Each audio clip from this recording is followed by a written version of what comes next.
ओंकार का उच्चारण करेंगे सभी मिलकर। हो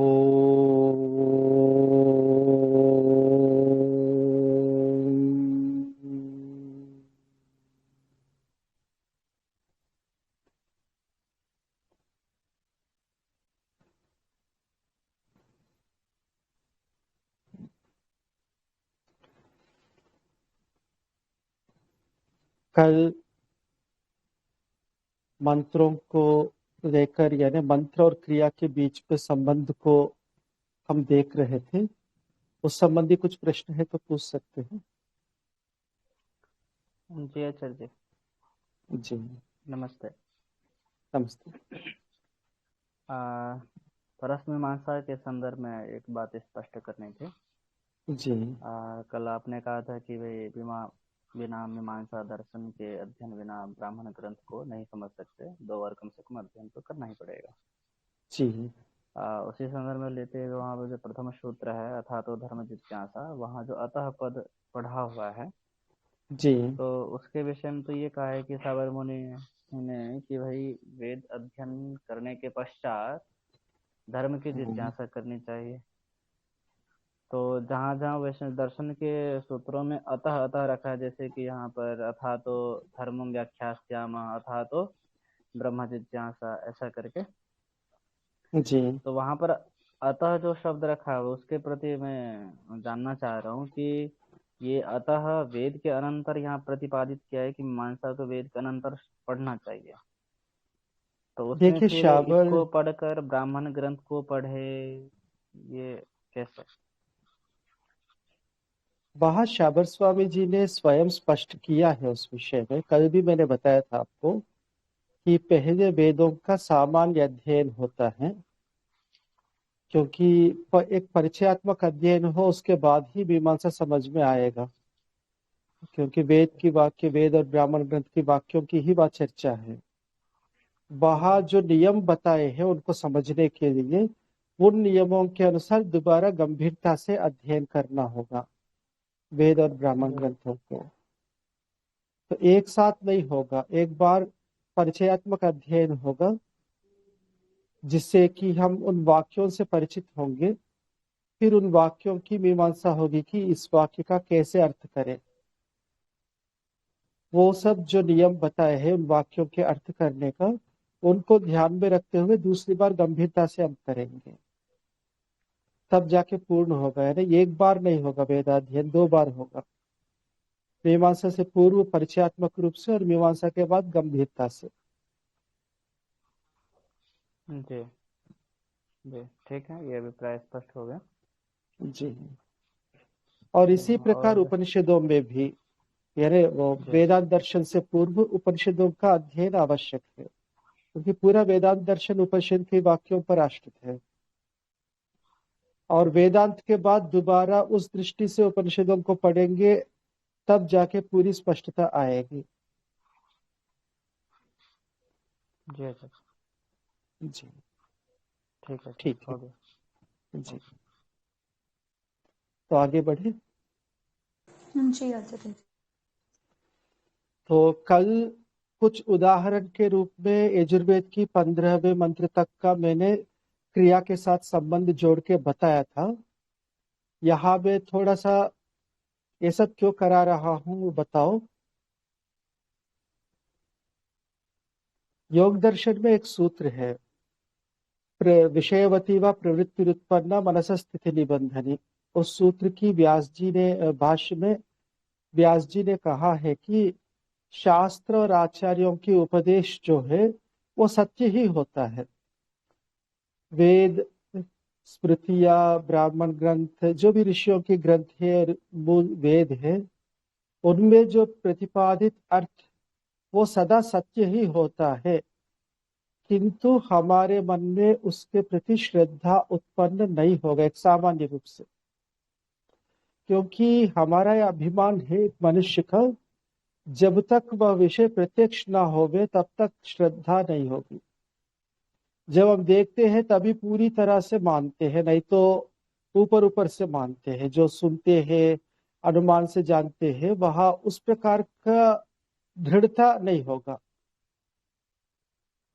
इसलिए कहा है कि शास्त्रों का एक देश को प्रत्यक्ष करे तो उस पर फिर हमें श्रद्धा उत्पन्न होगी। पूरे शास्त्रों को प्रत्यक्ष नहीं कर पाएंगे प्रारंभ में, और शास्त्रों में श्रद्धा हुए बिना उनको समझना भी संभव नहीं है। श्रद्धा उत्पन्न हो तभी गंभीरता से उस पर चिंतन करेंगे, क्योंकि चिंतन करना दुनिया में सबसे कठिन काम है। वजन उठाना, एक एक क्विंटल बोरी उठाना काफी सरल है, पर किसी विषय पर गंभीर चिंतन करना बहुत कठिन है, और वहां बिना कुछ विशेष श्रद्धा की प्रवृत्ति नहीं होती। और उस श्रद्धा को उत्पन्न करने के लिए पहले कुछ हिस्सा को हम देखें प्रत्यक्ष। तो सामान्य रूप से ब्राह्मण ग्रंथों पे उस प्रकार की श्रद्धा नहीं होती, बहुत विस्तृत है, बहुत जटिल है, और उससे आएगा क्या, मिलेगा क्या, इनका प्रचार उस प्रकार हुआ नहीं है। जैसे वेदांग और दर्शनों का प्रचार है, वैसे ब्राह्मण ग्रंथों का नहीं है, और इस कर्मकांड का नहीं है। इससे मैं दिखाना चाह रहा था कि वेद मंत्रों की व्याख्या इन क्रियाओं में है, तो वो केवल उदाहरण के रूप में है। बाकी जितने भी यज्ञ हैं वे सारे एक प्रकार से वेद की व्याख्या रूपी ही है, वेद की प्राथमिक व्याख्या। अब आगे प्रश्न है कि ठीक है, इन मंत्रों को हम इन यज्ञों में, यज्ञ की क्रियाओं में विनियोग किया, पर ऐसा करने से वेद को समझने में कोई लाभ है या नहीं है, उसका आज हम परीक्षण करेंगे। हम स्वामी दयानंद का यजुर्वेद भाष्य देखेंगे, उन मंत्रों का भाष्य जिनकी चर्चा हमने कल की थी। उन क्रियाओं में जो अर्थवाद है और यहाँ जो भाष्य स्वामी जी ने किया है, दोनों के बीच में कितनी साम्यता है, कितनी दूरी है, वो समझ में आएगा। 5वां मंत्र अग्निव्रतपति, उसकी ज्यादा चर्चा करने की मेरे ख्याल से आवश्यकता नहीं है। 6ठा मंत्र से हम लेंगे, कस्त्वायुनक्ति सत्वायुनक्ति। जिसके पास भाष्य है वो खोल सकते हैं।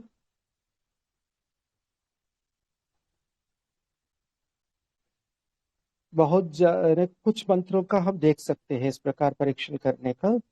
कस्त्वायुनक्ति सत्वायुनक्ति, कस्मैत्वायुनक्ति, तस्मैत्वायुनक्ति। वैसे तो जिसके पास नहीं है, मेरे ख्याल से समूह में स्वामी जी का भाष्य भी साझा किया हुआ है ना जी आचार्य। जी, तो उसको पीडीएफ खोल के आप देख सकते, सभी देखेंगे तो ज्यादा सही रहेगा। तो इस मंत्र की व्याख्या जो है ना, कह को वै सुख स्वरूप।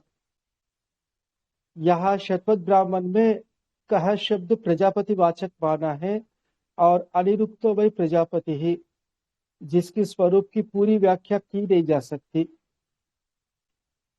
तो प्रजापति तो एक परमात्मा का भी नाम है, और वेद मंत्रों की व्याख्या करते विषय में सत्यार्थ प्रकाश में स्पष्ट रूप से कहा है स्वामी जी ने, ऋग्वेद आदिवाशुका में भी कहा है कि मंत्रों की व्याख्या देवता परक भी की जा सकती है और ईश्वर परक, परमात्मा परक भी की जा सकती है। सत्यार्थ प्रकाश के आरंभ में ही यह प्रश्न था, तो अग्नि आदि ये तो देवतावाची है, तो स्वामी जी पूछते कि क्यों ईश्वरवाची नहीं है? ये ईश्वरवाची भी है, पर हमारे पुरानी परंपरा में वेद की व्याख्या, क्योंकि वेद का कर्मकांड का पक्ष बहुत ज्यादा प्रबल था स्वामी दयानंद के समय, इसलिए उस समय अग्नि आदि शब्दों का ईश्वर अर्थ करने पे लोगों को अटपटा सा लग रहा है। आज आर्य समाज में हम स्वामी जी की उन बातों को पढ़ पढ़ के हमारे लिए वो ज्यादा प्रसिद्ध हो गया कि अग्नि आदि देवताओं के रूप में देखने में थोड़ा सा कठिनाई आ जाए। बाकी ये शब्द दोनों प्रकार के वाचक है, यानी मंत्रों का हम ईश्वर परक भी अर्थ कर सकते हैं और देवता परक भी। तो यहाँ स्वामी जी ने ईश्वर परक अर्थ किया। को वै सुखस्वरूपः त्वा क्रियानुष्ठातारं मनुष्यं पुरुषार्थे युनक्ति नियुक्तं करोति परमेश्वरः सः विद्याशुभगुणानां ग्रहणे त्वा विद्याशुभगुणानां ग्रहणे विद्यार्थिनां विद्वांसं वा युनक्ति योजयति। अत्र सर्वत्र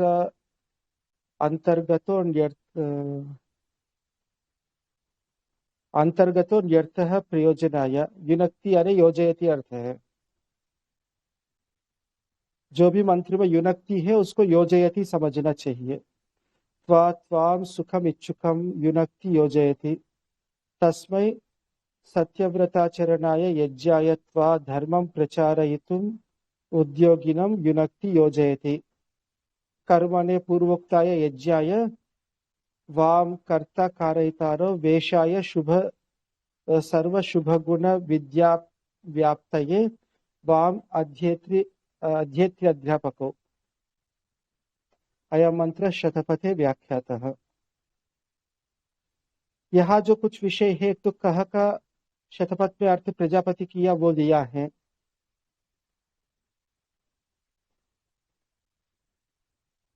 बाकी वाम जो शब्द है द्विवचन, वह यज्ञ पात्र लिए गए हैं। तो यज्ञ पात्रों की जगह यहाँ यज्ञ करने वाले यानी यज्ञ के साधन है वाम मुख्य रूप से। कर्मणे वाम वेशाय वाम, यज्ञ के साधन जो भी है वो यहाँ गृहीत होते हैं। तो यज्ञ के सबसे बड़े साधक तो यज्ञ करने वाले यजमान और ऋत्विक, और यजमान और ऋत्विक के बीच में गुरु शिष्य संबंध रहता है। यजमान जो है शिष्यवत है, ऋत्विक गुरुवत है। तो इससे अध्यापक अध्येत्र अध्यापको, एक तो कर्ता कारयितारो अध्येत्र अध्यापको, ये अर्थ यहाँ लिया है। तो ये संबंध वहां इस रूप में जुड़ता है। बीच में जहां भी किसी को पूछना है तो पूछ सकते हैं। मैं अपना कथन करते जा रहा हूं। 7वां मंत्र देंगे। प्रतिष्ठं रक्ष प्रतिष्ठा अरातयो निष्टप्तं रक्षो निष्टप्ता अरातयः पूर्वंतरिक्ष मनवे में। इस मंत्र से पहले प्रतिष्ठं रक्ष है, इस भाग से वो शूर्प और अग्निहोत्र हवनी को अग्नि में तपाया जाता है, और उर्वंतरिक्ष मनवे में इस भाग से अध्वर्यु जो है शकट के पास जाता है वो हवि देने के लिए। अब इसका यहाँ देखेंगे। प्रत्युष्टं यत् प्रतीतम तद उष्टम दग्धं च तत्, जो प्रतीत दिखता भी है और दग्ध भी होता है, ऐसा रक्ष रक्ष स्वभावो दुष्टो मनुष्य। प्रत्युष्टाः प्रत्यक्षतया उष्टा दग्धव्याः ते अरातयः अविद्यमाना रातिः दानम येषु ते शत्रवः। यानी वही अर्थ किया जो शतपथ में है। प्रतिष्ठम का अर्थ दग्ध करना, जलाना। कौन? रक्ष राक्षस। और प्रतिष्ठा अरातयः, जो अविद्यमान दान, जिसके अंदर दान नहीं है, ऐसे जो शत्रु है। यहाँ वेद में शत्रु शब्द को समझना है। लोक में तो जो भी हमारे विपरीत है वो शत्रु है। वेद में शत्रु का मतलब शातयिता, दुखी करने वाला। वेद में जहां भी वयम शब्द आता है, वयम का मतलब वयम आर्याः, जो वेद को मानते हैं, वेद की व्यवस्था में चलते हैं। और जो शत्रु है वो जो वेद के विपरीत चलते हैं, वेद के अनुसार चलने वालों के रास्ते में व्यवधान डालते हैं। तो यदि हम वास्तव में वेद के अनुसार चलते हैं, वहां वयम का वाचक हम बन सकते हैं। नहीं है तो वयम का जो लोक में है ना, हम, ऐसा अर्थ नहीं है वेद में। वयम का अर्थ आर्य। और शत्रु का मतलब शातयिता, जो दुखी करते हैं, किनको? आर्यों को, जो आर्यों के अपने क्रियाकलापों में बाधा डालते हैं। तो उनके ये कहा जा रहा है कि ये नष्ट हो गए। जो कोई शत्रु, यानी हम स्वयं दुष्ट हो और हम इस मंत्र का प्रयोग करते हुए कहे कि हमारे जो शत्रु है यानी अच्छे लोग हैं वो नष्ट हो जाए, वो नहीं है। इस मंत्र का उस प्रकार अर्थ नहीं हो सकता। और आगे निष्टप्तं रक्षो निष्टप्तं नितरां तप्तं संतापयुक्तं च कार्यं रक्षः स्वार्थी मनुष्यः निष्टप्ताः पूर्ववत् आरातयः कपटेन विद्यादान ग्रहण रहिताः। यहाँ कुछ छूट गया लगता है। कपटेन,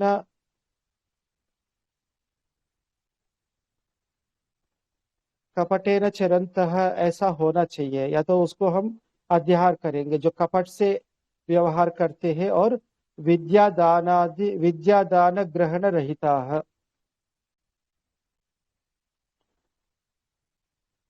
वैसे ग्रहण शब्द जो है विद्या के साथ ही जुड़ेगा, दान के साथ नहीं। जिसके अंदर विद्या ग्रहण की प्रवृत्ति नहीं है, दान देने की प्रवृत्ति नहीं है, ऐसे जो दुष्ट है वे अच्छी तरह से संताप से युक्त हो जाए। पुरु बहुविधम सुखम प्राप्तुम प्रापयितुम व अंतरिक्षम साधनार्थम अवकाशम अन्वेमि अनुगतम प्राप्नोमि। तो जिस प्रकार वहाँ शतपथ ब्राह्मण में व्याख्या है, उसी प्रकार यहाँ भी व्याख्या है। विस्तृत अंतरिक्ष में गमन करूं, और वो यज्ञ को सिद्ध करने के लिए, यानी यज्ञ का फल स्वर्ग है, उसको प्राप्त करने के लिए। तो वही बात यहाँ है। 8वां मंत्र देखेंगे। धूरसि धूर्व धूर्वंतं धूर्व योस्मान धूर्वति तन धूर्व यम वयम धूर्वामः देवानामसि वह्नितमं सस्तितमं पप्रितमं जुष्टतमं देवहूतमम्। इसमें पहले धूरसि धूर्व ये वाला जो आधा जो मंत्र है वो धू को स्पर्श करते हुए है, और आगे देवानामसि वह्नितमम इत्यादि वो ईशा डंडा का जहाँ गाड़ी को वो जुड़ता है उस जगह पर स्पर्श करते हुए इन मंत्रों को बोलने का था।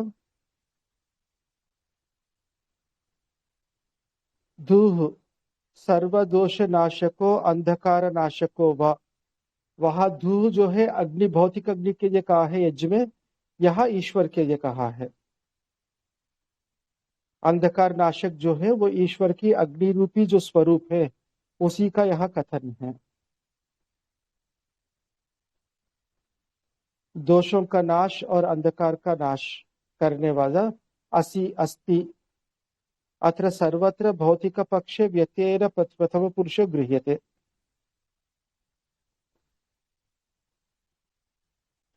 यानी यहाँ दोनों पक्ष माना है।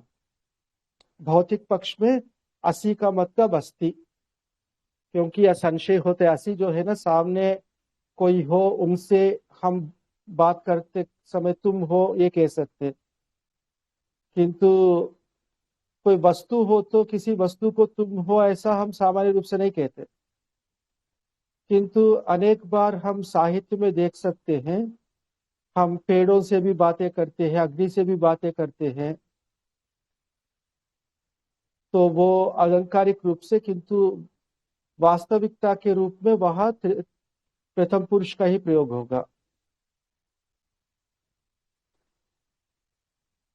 तो कहीं संशय उत्पन्न ना हो इससे स्पष्टता के लिए, क्योंकि अग्नि देवता है, देवता का मतलब उसका कोई रूप होगा, कोई उसके अंदर चेतना होगी, ऐसी भाव बहुत ज्यादा लोगों में व्याप्त है। किंतु ऐसा नहीं है। भौतिक पदार्थ तो भौतिक ही है, रूप जरूर होगा उसका, किंतु चेतना नहीं होगी। तो यह भौतिक पक्ष में जो अंधकार नाशक अग्नि है, सभी दोषों का नाश करने वाला, वो भी अग्नि ही है। धूर्व हिंसय धूर्वती हिनस्तिव, यानी अग्नि से कहा जा रहा है कि तुम हिंसित करो, यानी ताड़ित करो, पीड़ित करो। यदि ईश्वर है तो करो, अग्नि है तो करता है। धूर्वंतम किसको करो, तो कह रहे धूर्वंतम, जो हिंसाशीलम प्राणिनम, जो हिंसा स्वभाव वाले प्राणी हो उसको, जिस किसी को नहीं। किसको पीड़ित करो, हिंसा स्वभाव वाली प्राणी को पीड़ित करो। ईश्वर है तो पीड़ित करो, अग्नि है तो पीड़ित करता है। धूर्व हिंसया हिनस्ति, इसी को बार बार आवृत्ति करते हैं। तम सर्वभूताभिद्रोगधारम, सभी प्राणियों के प्रति द्रोह भावना। आवाज नहीं आ रही। हाँ जी। ओम ओम आ रही है। ओम आवाज आ रही है मेरी? आ रही है आचार्य। बहुत थोड़ी थोड़ी आ रही है जी, पता नहीं क्या कारण है। बाकी लोगों को कैसे है? आवाज आ रही है आचार्य जी, आवाज आ रही है। आचार्य जी मुझे तो सही आ रही है आवाज। शुरू से अभी तक सही आ रही थी जी हाँ। आचार्य जी ठीक इसका आ रही है। मतलब जहां नेटवर्क प्रॉब्लम है वहां थोड़ी सी समस्या होगी। आप लोगों को बाद में फिर वो वीडियो देखना होगा। जी जी जी आचार्य जी। इसका कुछ किया नहीं जा सकता।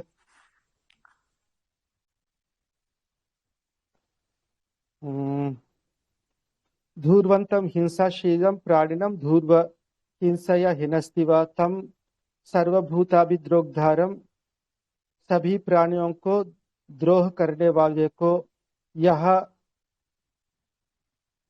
जो अस्मद्वेष्ट अस्मान धार्मिकान सर्वेभ्यः सुखोपकर्तृन, अस्मान शब्द की स्वामी जी ने जो व्याख्या की है ना, हमें ऐसा नहीं किया। धार्मिकान सर्वेभ्यः सुखोपकर्तृन, जो धार्मिक है और सभी को सुख और उपकार करने वाला है, ऐसे आसमान का ये अर्थ है। धूर्वती हिनस्ति, यानी जो ऐसे धार्मिक और सुख और उपकार करने वालों को हिंसित करता है, पीड़ित करता है, उसको धूर्व हिंसया या हिनस्ति व। तम दुष्टम दस्युम चोरम व धूर्व हिंसया हिनस्ति व यम पापिनम वयम विद्वांसः सर्वमित्राः धूर्वामः हिंसामः, यानी जो हमारे कार्यों में व्यवधान डालता है, जो हमें पीड़ित करता है, उसको तुम पीड़ित करो। और जिसको हम पीड़ित करते, दंडित करते हैं, जो पापी है, जो उस प्रकार दुष्ट स्वभाव वाला है, जिसको हम पीड़ित करते, नियंत्रित करते हैं, उसको तुम पीड़ित करो। दोनों प्रकार से कहा है। तो ये अग्नि से, जैसे वहां कहा जा रहा है, वहां शकट के पास धू में अग्नि को देखा है, यानी धू जो है अग्नि का प्रतीक माना गया है। वह धू मुख्य नहीं है, अग्नि मुख्य है, जिसका प्रतीक है उसी को ध्यान में रखना चाहिए। और उसी प्रकार यह अर्थ किया है। और आगे ईशा है जो ले जाने वाला है, क्योंकि गाड़ी को खींचने वाला तो वो ईशा डंडा है। तो उसके बारे में कहा जा रहा है, देवानाम असि विदुषाम पृथ्वी नाम व।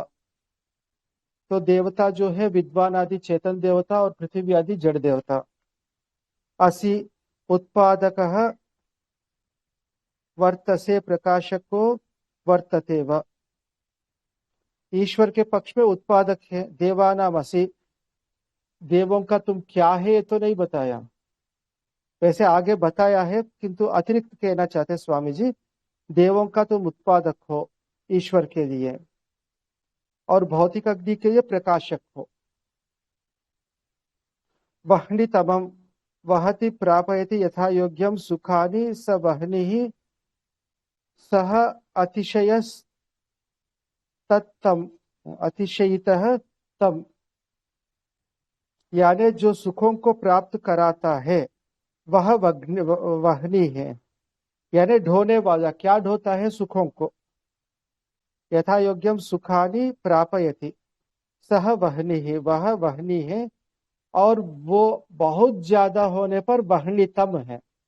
वह्नि तो ढोने वाला है और बहुत ज्यादा सुख आदि प्राप्त कराने वाला, वो वहनितम है। अतिशय यह कहा जा रहा है।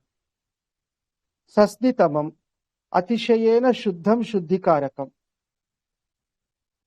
अग्नि जो है ना, बहुत ज्यादा शुद्धि करने वाला है। इस संसार में सबसे ज्यादा शुद्धि करने वाला कोई पदार्थ है, वो अग्नि है। तथा शुद्धि हेतु भौतिकम व अथवा सर्वव्याप्त जगत सर्व जगत वेष्टयितारम ईश्वरम, सर्व जगत वेष्टयितारम ईश्वरम, शिल्प विद्या हेतु व्यापनशीलम भौतिकम व स्नाशोचे अथवा स्नौ वेष्टने इत्यस्य रूपम। दोनों पक्ष ये रहे। भौतिक अग्नि के पक्ष में स्नाशोचे शुद्धि अर्थ, स्नान जो कहते हैं वही है, शुद्ध करना है ना, सभी वस्तुओं को शुद्ध करने वाला भौतिक अग्नि, अथवा स्नौ वेष्टने धातु है जो कि लपेटना। ईश्वर जो है सभी पदार्थों को ढकता है, इससे ईश्वर भी सस्नितमम है। पप्रितमम प्राति प्रपूरयति सर्वाभिर्विद्याभिः आनंदैश्च जनान् स्वव्याप्ता जगद्वा मूर्तं वस्तु शिल्प विद्या साध्यांगानि च यः सोतिशयितः तम। प्राति प्रपूरयति यानी सब जगह भरा हुआ होता है। सर्वाभिः विद्याभिः सभी विद्याओं के द्वारा और आनंद के द्वारा लोग मनुष्यों को पूरयति भर देता है। स्वव्याप्त्या जगत्वा अथवा अपनी व्याप्ति से जगत को भर देता है। और मूर्तम वस्तु जगत व मूर्तम वस्तु शिल्प विद्या साध्यांगानि च, शिल्प विद्या से उत्पन्न होने वाले सभी वस्तुओं को जो ढक देता है। तो इस प्रकार भौतिक अग्नि और ईश्वर दोनों अर्थ है।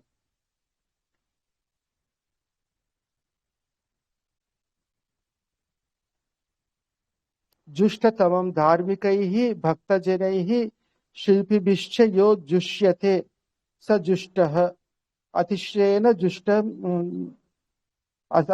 जुष्टः तम।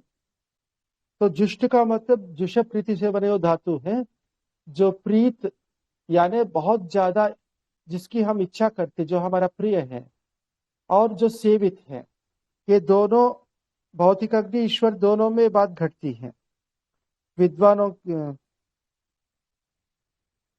जो धार्मिक भक्तजन के द्वारा जो सेवित है, उनके द्वारा जो प्रीत है, जो उनके द्वारा इष्टतम है, अथवा शिल्पियों के द्वारा, शिल्पी जो है अग्नि से विभिन्न प्रकार के कार्य करते हैं, तो अग्नि जो है उनके लिए अत्यंत इष्ट है, प्रीत है, और वे अग्नि की सेवा भी करते हैं, अग्नि को संभाल के रखते हैं अपने कार्य को ठीक से संपन्न करने के लिए। और अंत में देवहूतमम देवैर्विद्वद्भिः स्तूयते शब्दते तो सह अतिशयितः तम। तो विद्वान लोगों के द्वारा जो बहुत ज्यादा स्तुति की जाता है, वह भौतिक अग्नि भी और ईश्वर भी। अब बात यह है कि इस मंत्र को हम शतपथ के बिना देखेंगे, हमें नहीं पता चलेगा कि ये धूह कौन है जिसकी पूरी प्रशंसा की जा रही है। बाकी सब समझ में आता है, धूर्वंतम धूर्व योस्मान धूर्वति तम धूर्व यम वयम धूर्माहमः, और देवानामसि वह्नितमं पप्रितमं सस्तितमं जुष्टतमं देवोत्तमं। ये सारे बातें तो समझ में आएंगे, पर ये सब किसके लिए कहा जा रहा है? धूर असी, वो धू कौन है? ये शतपथ में अग्नि के रूप में कहा है, वहां से हम लेते हैं।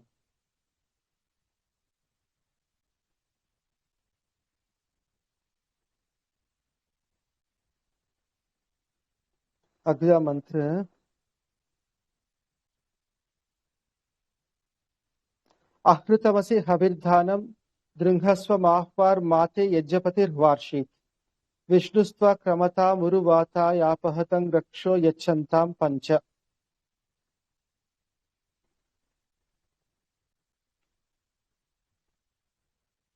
आहृतम कुटिलता रहितम, ये तो सरल शब्द है। असि अस्ति अत्र व्यत्ययः। हविर्धानम हविषाम धानम स्थित्यधिकरणम, यानी जहाँ हविष रहता है।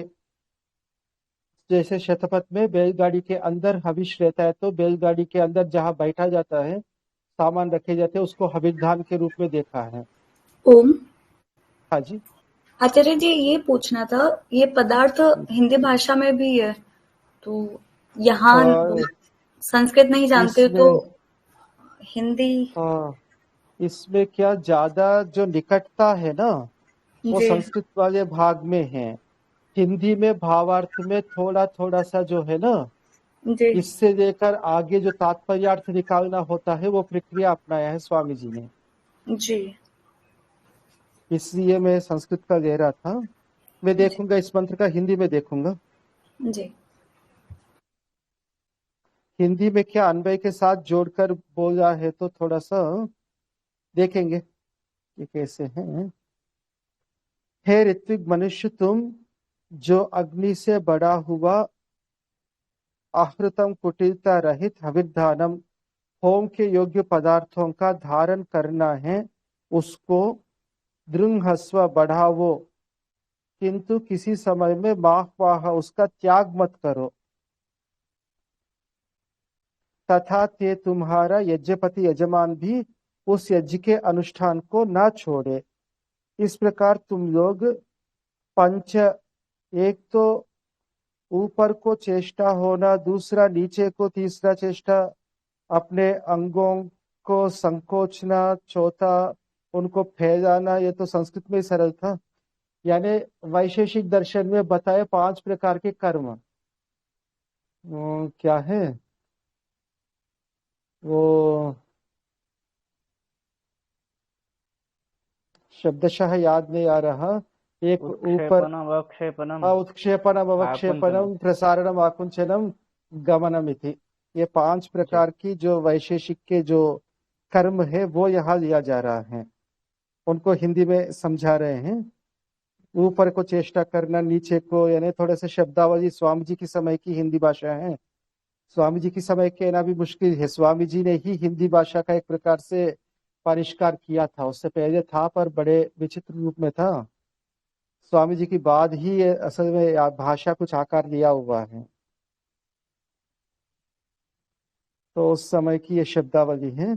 अंगों का संकोचन है, फिर आगे प्रसारण है, और 5वां चलना जो गमन है आदि। इन 5 प्रकार के कर्मों के हवन के योग्य जो द्रव्य हो, उसको अग्नि में यच्छन्ताम हवन करो। त्वा, वह जो हवन किया हुआ द्रव्य है, उसको विष्णु, जो व्यापनशील सूर्य है, वह अपहतम रक्षः, दुर्गंध आदि दोषों का नाश करता हुआ, उरुवाता या अत्यंत प्राण वायु की शुद्धि व सुख की वृद्धि के लिए क्रमताम चढ़ा देता है।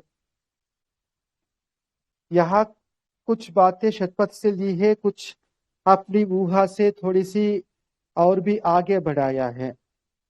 शतपथ में जहाँ यच्छन्ताम पंच 5 अंगुलियों से लेने की बात थी, यहाँ 5 अंगुलियों को 5 क्रियाओं का द्योतक के रूप में लेकर व्याख्या की है। ये ऊहा का यहाँ प्रयोग किया है स्वामी जी ने। बाकी विषय तो बिल्कुल वही है जो शतपथ में बताए हुए हैं। तो मैं उदाहरण के रूप में कुछ मंत्रों का किया, आप आगे भी मंत्र स्वयं देख सकते हैं।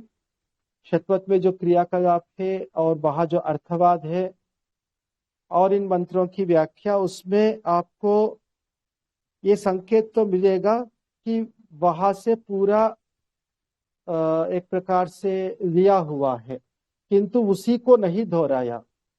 ऋग्वेद आदि भाष्यों में स्वामी जी लिखते हैं कि मेरे प्रश्न है कि आपके शास्त्र पूर्व ऋषियों के अनुसार है अथवा भिन्न है उससे। तो फंसाने की दृष्टि से प्रश्न था। तो स्वामी जी ने लिखा है कि उसके अनुसार भी है, उससे भिन्न भी है। बिल्कुल वही की वही मैं लिखूंगा तब तो लिखना बेकार है, वो तो पहले से लिखे हुए हैं। यदि शतद्वामन को ही मैं यहाँ रिपीट करूं तो ये भाष्य करना ही बेकार है, वो तो पहले से है शतपथ ब्राह्मण। उससे कुछ अतिरिक्त पर उसके आधार को ना छोड़ता हुआ ये स्वामी जी की शैली रही है वेद भाष्य करते समय। तो वो बात आपको बिल्कुल सभी मंत्रों का दिखेगा। तो इसलिए हमें ये श्रद्धा रखनी है कि ये जो श्रौत याग जितने भी ब्राह्मण ग्रंथों में वर्णित है, जो प्रक्षिप्त हिस्सा को छोड़कर, और प्रक्षेपों को समझना बहुत सरल है, स्वामी जी के दिए हुए कुछ परीक्षण को आधार बना के यदि कोई प्रक्षेप है तो बड़े आराम से उसको हम पहचान सकते हैं। तो वो सारे यज्ञ वेद की व्याख्या करने वाली है, वेद के अर्थ को समझाने वाली है, उनके द्वारा वेदार्थ समझना सरल होगा। हम कह सकते स्वामी जी ने व्याख्या की है तो इसी से हो जाएगा, पर समझना चाहिए कि स्वामी जी ने जो व्याख्या की है वो बहुत ज्यादा संक्षिप्त अर्थ है, जबकि इन मंत्रों का बहुत विस्तृत अर्थ है और उनका आधार यही ब्राह्मण ग्रंथ है। उसी आधार पर स्वामी जी ने कुछ लोगों को इस पर श्रद्धा उत्पन्न हो उस प्रकार व्यवहारिक अर्थ किया है, और भी अनेक प्रकार की दृष्टि से अर्थ किए जा सकते हैं। तो आज यही विराम देंगे। अभी कुछ प्रश्न हो तो ठीक है, नहीं तो मैं आगे प्रक्रिया को बढ़ाऊंगा।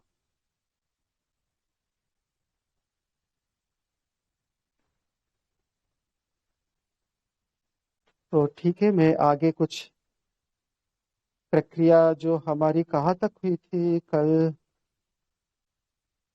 उखल और मुसल को शायद रख दिया था ना चर्म के ऊपर। जी हाँ, कूटने की अच्छा, बात। उसका कूटने की भी बात थी।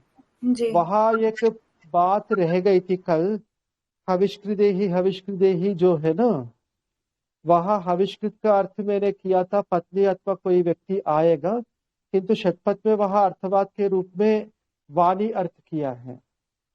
और जब हविष्कृदेही कहा जाता है, यानी ये यजमान जो है हविष्कृदेही शब्द बोलता है, जिस समय पत्नी अथवा कोई ऋत्विक आता है उसी समय कोई दूसरा व्यक्ति यज्ञ पात्रों को शम्या नामक एक, वो भी एक यज्ञ पात्र है, वो एक डंडा जैसा या मुदगर जो होता है ना कुछ आकार उस प्रकार का, बहुत ज्यादा मोटा नहीं पतला वो आकार का होता है, इसमें यज्ञ पात्रों के उसमें होगा, आप देख सकते हैं। शम्या से उनको आवाज करते हैं, यज्ञ पात्रों को बजाते हैं। तो वाणी भी अर्थ है वहां, और वो वाणी जो है राक्षसों के नाशक बताया है, जो कि यज्ञ पात्रों में प्रविष्ट है। यानी यज्ञ पात्रों से जब हम कार्य करते हैं तो कुछ तो आवाज आएगा, आवाज आने का मतलब उनसे हम कार्य ले रहे हैं। जहां यज्ञ किया जाता है वहां से राक्षस दूर हो जाते हैं। तो ये राक्षसों को दूर करने वाली वाणी अर्थ किया है, और वही अर्थ स्वामी दयानंद ने भी वेद भाष्य में किया है। तो कल किसी का प्रश्न आया हुआ था समूह में, तो अंत में समय कम था तो वो मैं बता नहीं पाया।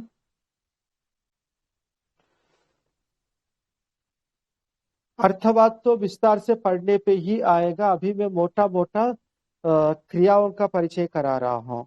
प्रारंभ में थोड़ा सा कुछ मैं आपको थोड़ा सा विस्तार से कराया था, पर उस प्रकार विस्तार से कराने का मतलब संपूर्ण शतपथ ब्राह्मण पढ़ाना, शतपथ ही नहीं बल्कि ऐतरेय आदि सारे ब्राह्मण पढ़ाना, वो तो संभव नहीं हो पाएगा।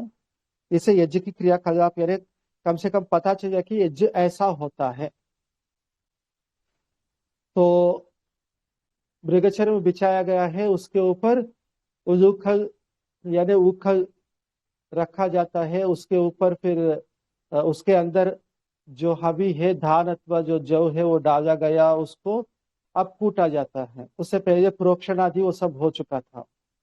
उनको कूट के फिर उसको शूर्प में लेकर उसको नितुषीकरण यानी तुषाओं को नहीं, नितुषीकरण तो कूटना ही है, उसके बाद फलीकरण कहते हैं। उसके अंदर जो भूसा है कूटने से अलग हो गया था उसको सूपड़ी से अलग करते हैं, उसके बाद दोबारा कूटा जाएगा। इस प्रकार त्रिफलीकरण कहते हैं। 3 बार जो है वो कूट के उसकी भूसा हटाया जाता है। 3 बार करने से लगभग पूरी तरह से साफ हो जाएंगे। उसके बाद उखल मुसल हटाकर उसके ऊपर दृशदुपल सिलबट्टा रखा जाता है। दृशदुपल का मतलब सिलबट्टा। वो रखकर जो साफ हुए यानी जिसपे से तुषा हट गया है, ऐसे जो हवी जो है वो उसके ऊपर रख के पीसा जाता है।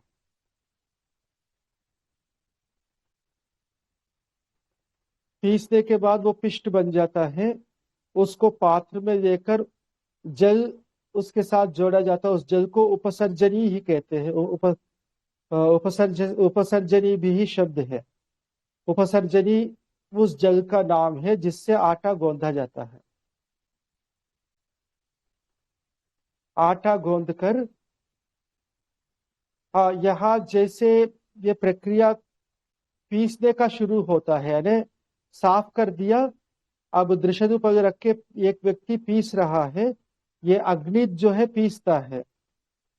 अग्नित नाम का ऋत्विक वो पीसने का काम करता है। बिल्कुल उसी समय अध्वर्यु नाम का ऋत्विक कपालों को अग्नि पर अंगारों के ऊपर व्यवस्थित रूप से रखता है, ताकि ये पीस के आटा गोंदते समय तक ये कपाल जो है, तवा के रूप में जो कपाल है वो गर्म हो जाए। दोनों एक साथ होते हैं, यानी कपाल रखे जाते हैं, इनको पीसना शुरू किया, पीस दिया, उसको आटा गोंद दिया, तब तक कपाल गर्म हुए हैं। और कपाल का 2 हिस्सा, एक तो 8 कपालों का एक समूह अलग होगा और 11 कपालों का एक समूह अलग होगा। आटा गोंदने के बाद उन कपालों के ऊपर, यानी पहले 2 हिस्सा किया जाएगा आटा गोंदा हुआ आटा, क्योंकि 2 देवताओं की हवि है। उनको एक साथ कूटा, एक साथ पीसा, एक साथ गोंथा, किंतु पकाते समय हम 2 हिस्से की जाती है। 2 हिस्से करके उन कपालों पर वो रखकर फैलाया जाता है। और ये बताया है कि बहुत ज्यादा भी नहीं फैलाना चाहिए, बहुत कम भी नहीं फैलाना चाहिए। उतना फैलाओ जो कि वो ठीक ठीक पके। और एक अंदाजा के रूप में कुछ पूर्वाचार्यों ने अश्वशफ मात्रम, यानी घोड़े के खुर के आकार जितना हो उतना आकार वाला बनाना चाहिए। शतपथ ब्राह्मण में उसको मना भी कर दिया कि ऐसा नाप तोल के करने की आवश्यकता नहीं है, अपने अंदाजा से जो सही लगे उस प्रकार करें। तो उस प्रकार फैलाने के बाद एक शब्द है पर्यग्निकरण, चारों तरफ अग्नि करना। इसको वर्तमान समय में जो ऋत्विक लोग हैं, एक तिनके को जलाकर, यानी अग्नि बन जाता है तिनका जलकर, उसको पुरोराश की चारों तरफ घुमाते हैं। इसको पर्यग्निकरण कहते हैं। किंतु ऐसा मुझे लगता नहीं है। पुरोराश को पूरी तरह से ढकना, अग्नि के अंदर करना, नहीं तो पुरोराश पकेगा ही नहीं, कच्चा ही रह जाएगा, केवल नीचे रहे, उसको पलटने का भी कोई विधान नहीं है। हाँ, यहाँ बाटी की तरह बिल्कुल गोल नहीं रहेगा, कुछ यानी चिपटा रहेगा, किंतु उसके ऊपर भी अंगारे डालने ही पड़ेंगे, नहीं तो पकेगा नहीं। और वहां ना पकना और ज्यादा पकना दोनों का निषेध है। यदि नहीं पका तो वो रौद्रम कहा है, यानी रुला देगा, वो अपचन करेगा, रुला देगा, आपको पेट खराब होगा। और ज्यादा पकने पर नैऋतम, यानी वो आपको मृत्यु को निकट कर देगा, क्योंकि ज्यादा पका है, उसके अंदर जो पोषक तत्व सब जल चुके हैं, आपको पोषण मिलेगा नहीं, आप जल्दी मर जाओगे। इससे बिल्कुल सही सही पका हुआ पुरोडाश चाहिए, और उसके लिए पूरे अंगारों से ढकना आवश्यक है। आज वो विधि नहीं है। आजकल जो करते हैं ऋत्विक लोग, जो पौर्णमासी याग का, ये उसका अपना जुगाड़ पहले कर देते हैं। यहाँ यजुर्वेद में वो विधान नहीं है, शतपथ ब्राह्मण में वो विधान नहीं है, किंतु ये लोग आटा पीसने के बाद उसको पहले भूनते हैं, घी में अच्छा सा भून के, फिर उसको गर्म पानी के साथ लगा के वो पक चुका है, केवल अग्नि के ऊपर रखना था, औपचारिक मात्र रह जाता है। फिर उसके ऊपर अंगारे रखो ना रखो, पहले से पकाया हुआ है, उससे कोई नुकसान नहीं होगा। ये पर्यग्नीकरण की जो प्रक्रिया पता नहीं कब से लुप्त हो गया, आज वो उस रूप में नहीं है, यानी अंगारों को ढकने वाले रूप में नहीं है। किंतु पर्यग्नीकरण जो शतपथ में प्रयोग किया है, वहां ऐसा नहीं लगता कि उसको तिनके को जलाकर चारों तरफ घुमा के छोड़ दे, ऐसा तो लगता नहीं है। और पकना है तो ढकना अनिवार्य है। तो पर्यग्नीकरण है,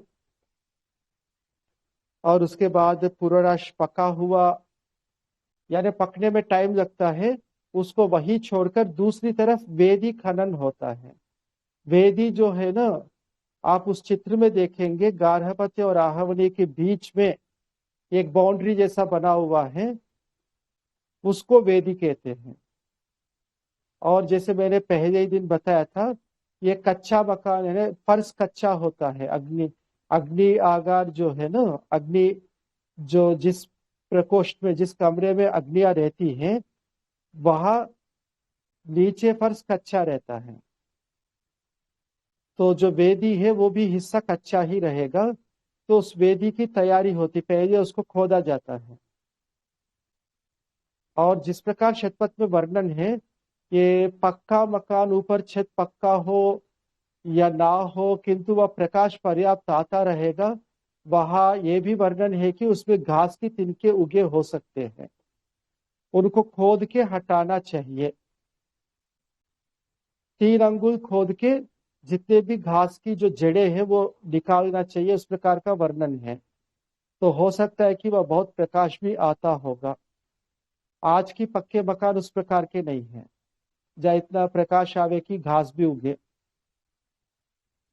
उसको खोद के जितना घास की जड़ें हैं, यदि है तो उतना खोद कर बिल्कुल घास से रहित करके व्यवस्थित उसको वापस फैलाया जाता है, पानी छिड़काया जाता है, और उसके ऊपर बरही स्तरण, यानी बरही यानी घास जो लाया हुआ है वो बिछाया जाता है। वैसे समय तो पर्याप्त हो चुका है, आज जितना रखेंगे, बाकी क्रिया कल करेंगे। जी आचार्य जी। तो ओंकार का उच्चारण करेंगे। हो